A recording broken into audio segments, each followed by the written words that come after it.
Bismillahirrahmanirrahim. Assalamualaikum warahmatullahi wabarakatuh. Alhamdulillah rabbil alamin, sallallahu alaihi sayyidina Muhammadin wa alihi washabbihi ajma'in. Allahumma rabbi shrah li sadri wa yassir li amri wahlul 'uqdatam min lisani yafqahu qawli. Allahumma rabbi zidna 'ilman warzuqna fahma. Allahumma 'allimna ma yanfa'una wanfa'na bima 'allamtana. Allahumma faqqihna fid din, 'allimna at-ta'wil bi rahmatika ya arhamar rahimin. Masih tentang al-muharramat fi nikah, artinya perempuan yang diharamkan untuk dinikahi. Nah, sebelumnya sudah kita sampaikan bahwa perempuan haram dinikahi, ada yang sebagian haram abad, haram selama-lama haram kita nikahi itu perempuan. Ada sebagian perempuan yang haram dinikahi tapi muakkad, jadi haram dinikahi dalam jangka waktu tertentu. Adapun yang muabbad, haram yang muabbad, nah di situ ada dua pembagian. Yang haram, perempuan yang haram dinikahi selama-lama itu dibagi dua. Ada dua sebab artinya. Sebab yang pertama karena nasab, tiga sebab. Asbabut tahrim thalatha. Jadi ada tiga sebab yang mengakibatkan haram dinikahi perempuan selama-lamanya. Yang pertama sebabnya adalah nasab. Perempuan yang haram dikarenakan laki-laki dengan perempuan itu ada hubungan nasab. Adapun hubungan nasab yang dimaksud di sini adalah 7 orang. 7 perempuan yang haram dinikahi karena adanya hubungan nasab. Yang pertama ibu. Seorang laki-laki tidak boleh menikahi ibunya ataupun perempuan nenek ke atas sama itu.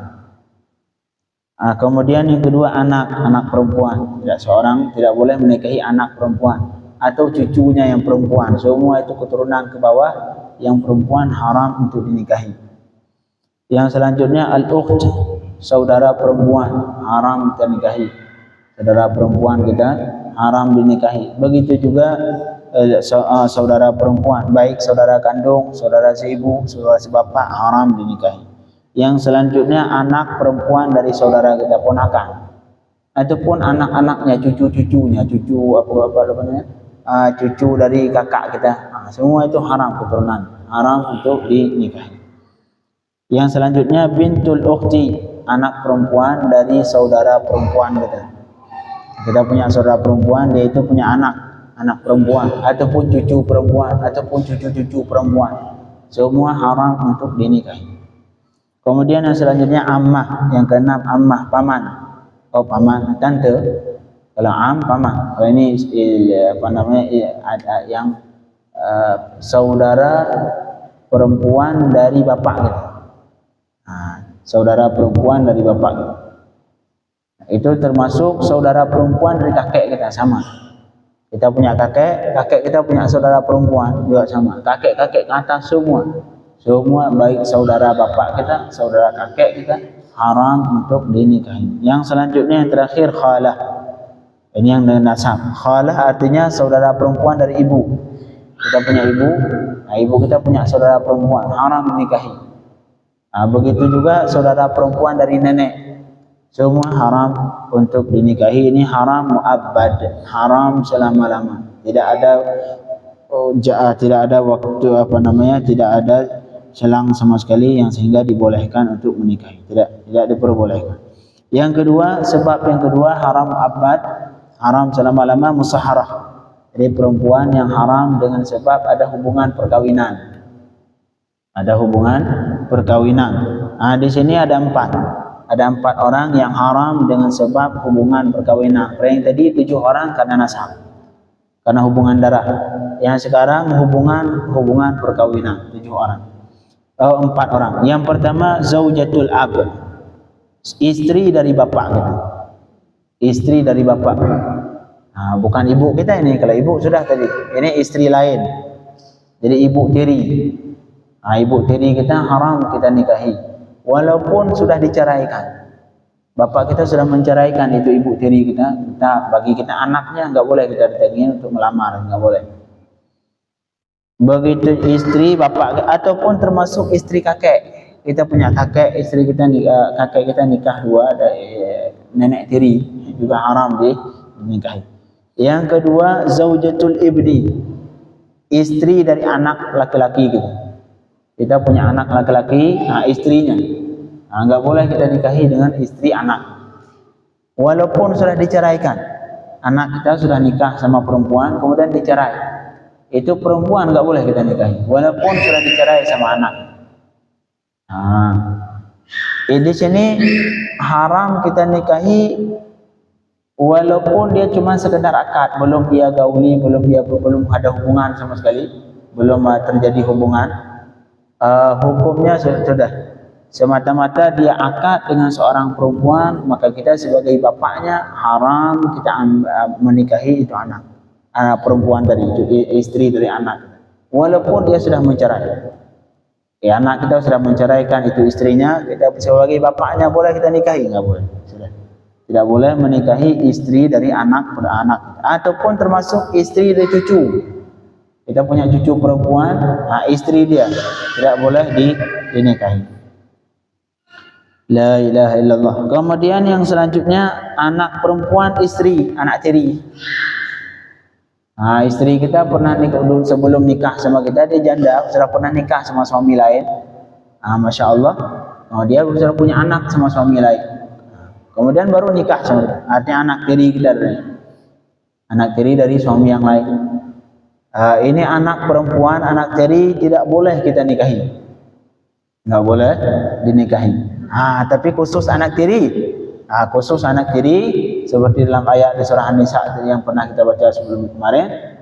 Khusus anak tiri hukumnya kalau misalkan kita belum berhubungan dengan ibunya, sama ibunya kita sudah nikah sama ibunya, kita belum berhubungan sama ibunya, kemudian kita cerai, boleh nikah sama anaknya. Kalau belum berhubungan. Tapi kalau sudah berhubungan dengan ibunya, haram nikah sama anaknya walaupun ibunya sudah kita ceraikan.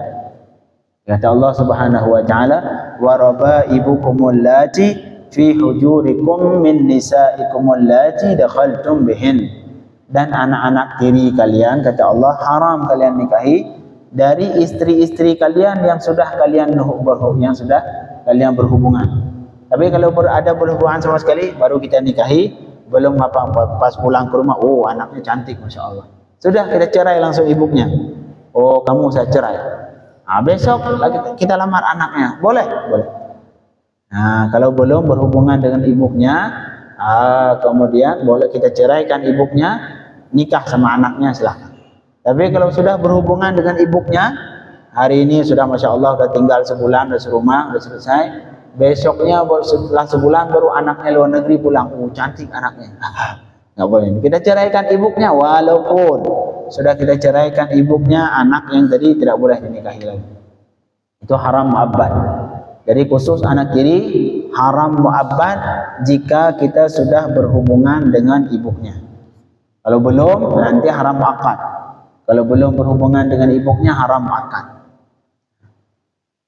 Anak tiri. Yang ke selanjutnya ummuz zaujah. Yang keempat ini ummuz zaujah, ibu dari istri kita, mertua, ibu mertua. Ibu mertua ataupun nenek istri kita, semua itu nenek istri kita ke atas semua haram kita nikahi. Jadi ibu mertua juga haram dinikahi. Kata Allah Subhanahu wa taala, wa ummahatu nisaikum, dan ibu-ibu dari perempuan, dari istri-istri kalian haram dinikahi. Inilah berarti 7 tambah 4. Ini 7 ada 7 tambah 4 11 orang. 11 orang perempuan yang haram dinikahi mu'abbad, haram dinikahi selama-lamanya. Dari jalur nasab, jalur hubungan darah 7, kemudian jalur musaharah ataupun jalur perkawinan 4. Ini sudah. Kemudian yang selanjutnya al-muharramat birradha'. Ini yang ketiga. Jadi sebab haram nikah mu'abbad tadi 3. Yang pertama nasab, yang 7, yang kedua musaharah 4, kemudian yang ketiga sebabnya adalah ridha'. Ridha' ini menyusui. Tapi menyusui di sini artinya anak yang di bawah 2 tahun. Jangan ntar suami menyusui ke istri, oh udah ini jadi anak, nggak batal nikah. Patokannya menyusui yang bisa mengakibatkan haram nikah, menyusui anak di bawah 2 tahun. Anak di bawah 2 tahun. Tapi kalau sudah umur 10 tahun dia nyusui sama perempuan, haram enggak? Haram. Yang selanjutnya al-muharramatu birradha'. Haram dengan sebab ridha'.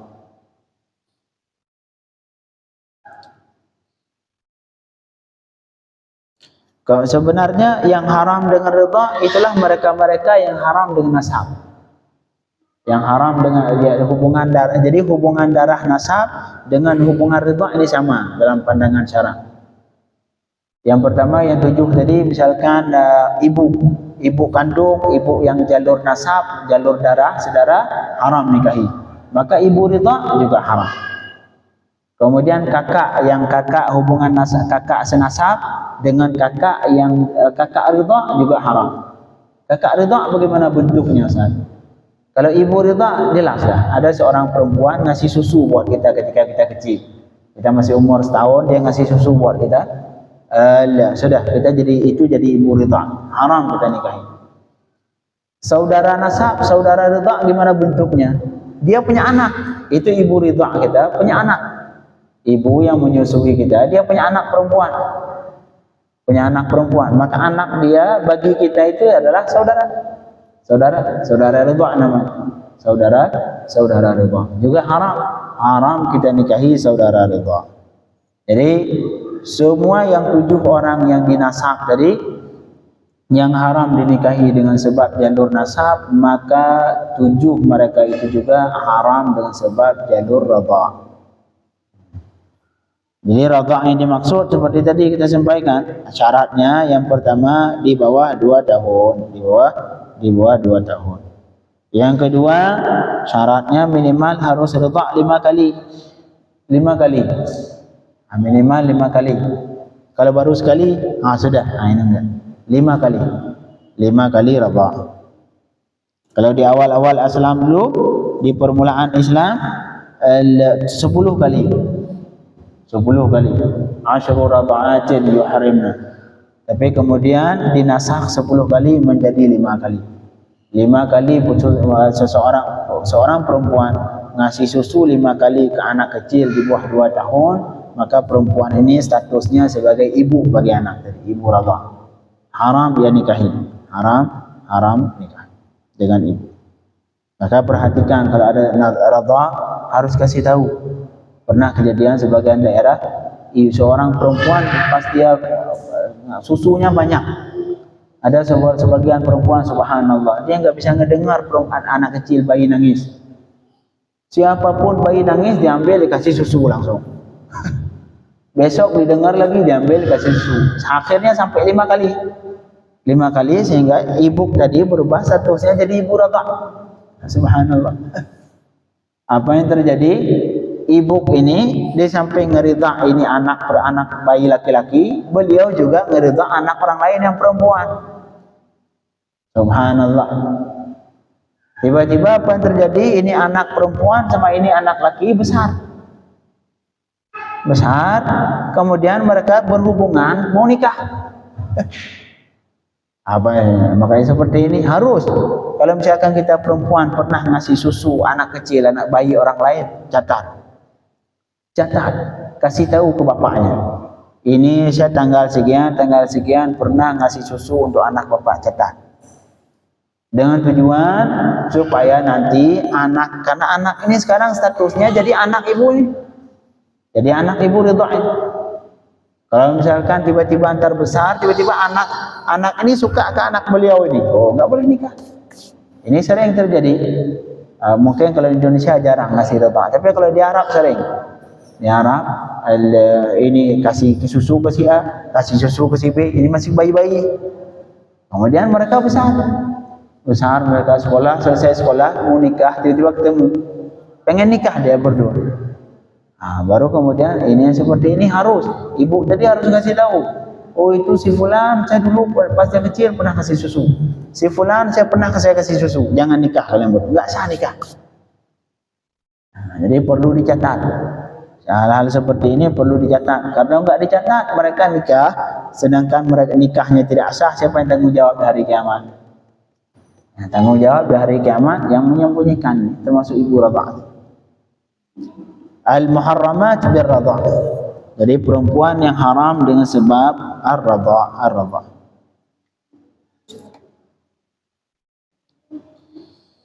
La ilaha illallah. Yang pertama dia sama seperti nasab. Yang pertama yang haram al-um bir-radha'ah. Ibu ridha'ah. Ibu ridha'ah artinya al-mar'atul ladzi arda'atka. Perempuan yang memberi susu untukmu. Kita kecil, itu seorang perempuan yang memberikan susu untuk kita pas kita umur di bawah 2 tahun.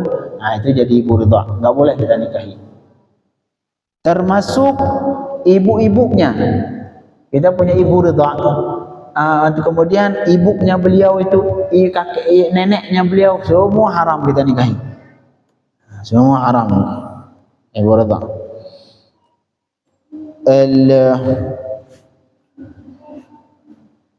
Begitu juga misalkan kita punya bapak, masya Allah. Kita punya bapak, ini bapak kandung. Bapak kita bapak kandung.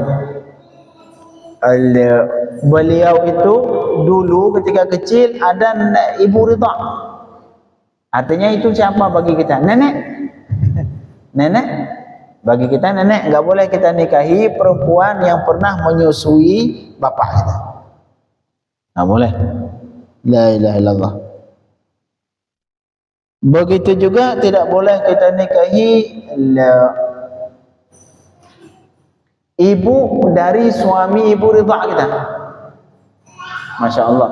Kita punya ibu ridha'ah, ada perempuan yang pernah menyusui kita pas kecil. Beliau itu punya suami. Ini ibu suami ini enggak boleh nikahi. Enggak boleh. Ibu suami. Kalau dalam bahasa fikih itu suami perempuan yang memberikan susu buat kita, itu namanya sahibul laban. Sahibul laban. Sahib laban yang punya susu. Karena seorang perempuan enggak bakal keluar susu kecuali ia melahirkan. Artinya karena laki-laki ini suaminya ini namanya sahibul laban, bahasa fikih. Marhaba. Enggak, ini suami manusia, Pak. Nah, memang mau nikah sama kambing. Ya.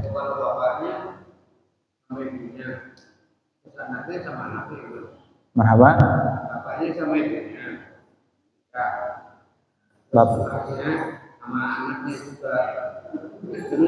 Waduh, apa sih anaknya nyari. Jadi bapaknya. Dua-duanya, jadi bapaknya punya anak, ibunya punya anak. Berarti saudara dong? Makanya itu hukumnya gimana? Bukan. Jadi di sini mana? Enggak ada nyusui. Jadi masing-masing punya anak. Oh, dari beda suami yang lain. Oh. Karena kalau saya pahamnya seperti tadi, Pak. Ibu kita nikah sama bapak kita. Kemudian ibu kita punya anak. Bapak kita punya anak. Ya kita, anak ibu kita, anak bapak kita. Ini enggak. Mungkin maksud Bapak ibu kita sudah pernah nikah sama suami lain dulu, gitu, punya anak. Bukan, gini, bapaknya kan udah, iya, kawin lagi, iya, yang kawin janda punya anak juga perempuan, gitu loh. Jadi bapaknya sama ibunya, anaknya sama anaknya, gitu. Oh, sudah. Mungkin saya pengen ulang pertanyaan mungkin seperti ini. Jadi kejadiannya ada seseorang perempuan janda sudah punya anak. anaknya laki-laki. Nah, ada seorang laki-laki duda punya anak perempuan, benar tidak? Kemudian mereka nikah. Oh ya, sama. Terus saya tadi balik contoh. Ada perempuan janda punya anak perempuan. Kemudian ada laki-laki duda punya anak laki-laki. Kemudian mereka dua nikah. Ah, masya Allah. Yang jadi pertanyaan, anak sama anak boleh nikah atau tidak? Ah, boleh atau tidak? Boleh Pak Haji? Boleh. Boleh. Gimana Bonang? Boleh atau enggak? Ah, boleh itu Pak. Boleh. Ah, ini boleh. Bapaknya nggak boleh nikah sama anaknya. Kalau anaknya mah boleh. Ini pernah terjadi. Saya punya kawan dan itu yang kalau kejadian seperti ini, yang duda yang udah punya anak, janda sudah punya anak, nikah mereka, kemudian anaknya laki-laki perempuan, itu jaga. Itu bukan mahram. Nah, ini seperti ini kadang-kadang terlalu dibiarkan, dianggap normal. Udah akhirnya tinggal serumah. Kan kita suami istri, anak kita mah enggak, mereka itu enggak mahram. Ini anak dari suami lain, ini anak dari istri lain. Mereka anak kita iya. Kita boleh tinggal serumah suami istri. Tapi anak kita, sesama anak itu enggak mahram. Boleh nikah dia, sah nikah. Ini yang kejadian seperti ini, saya punya kawan dulu. Kawan. Apa yang terjadi? Dia akhirnya tinggal serumah. Tinggal serumah, padahal enggak mahram. Baru ujung-ujung ada yang kasih tahu, baru ngeh dia. Oh iya, itu bahaya kalau tinggal serumah. Dia khawatirkan terjadi hal yang tidak diinginkan. Na'udzubillah min dzalik. Nah, itu bukan mahram. Itu bukan mahram. Haram disentuh, haram dilihat auratnya. Semua hukum sama seperti perempuan di luar, sama. Nggak boleh tinggal, nggak boleh, kalau tinggal serumah ya sudah, jauh-jauhi lah kamarnya, jangan dekat-dekat, jauh-jauh. Nggak mahram. Marhaba.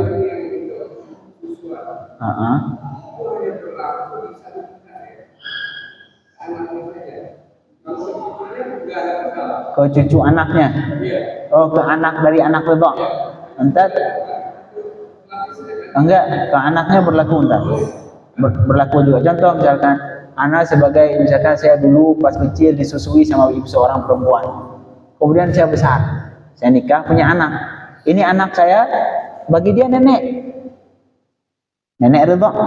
Enggak boleh. Anak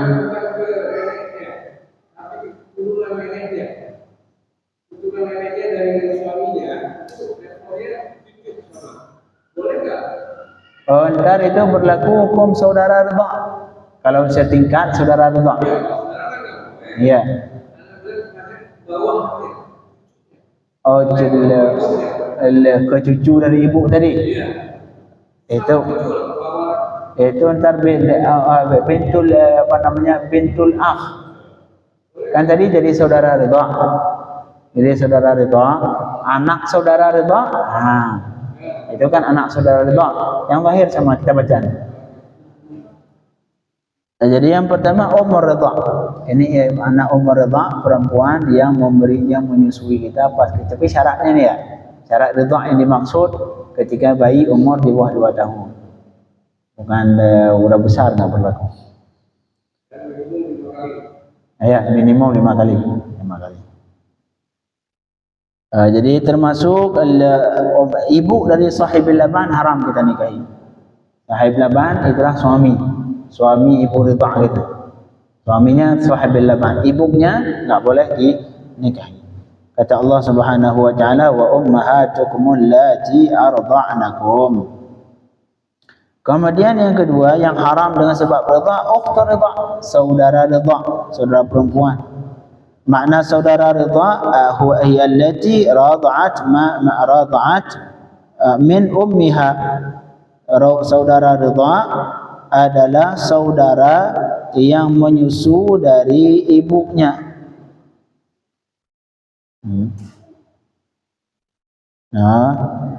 Allati rada'at min ummiha, yang sama-sama ridha.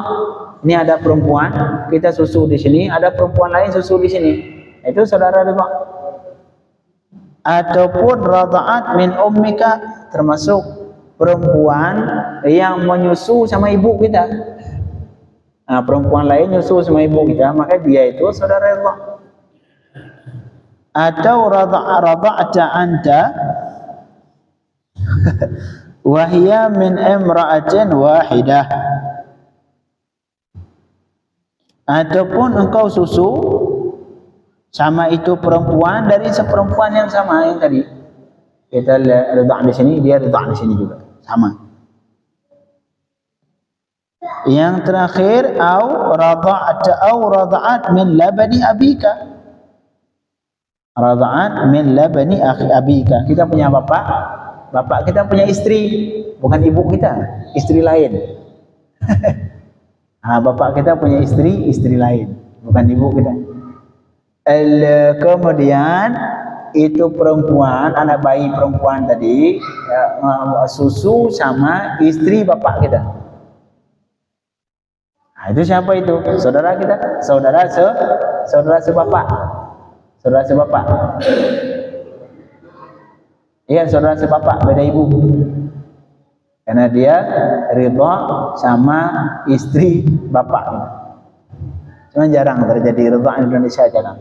Di Indonesia kalau nggak ada susu ibunya langsung kasih formula. Kalau di Arab tidak. Di Arab kalau ibunya nggak ada susu dikasih ke perempuan lain. Seperti halnya Rasulullah Sallallahu Alaihi Wasallam dulu ketika di awal pas beliau lahir, beliau dikasih diridha sama perempuan Thuwaibah Islamiyah. Kita cukupkan, besok kita lanjutkan. Allahumma faqqihna fid din wa 'allimna at-ta'wil wa iftah lana wa arifna sallallahu alaihi wasallam. Alhamdulillah.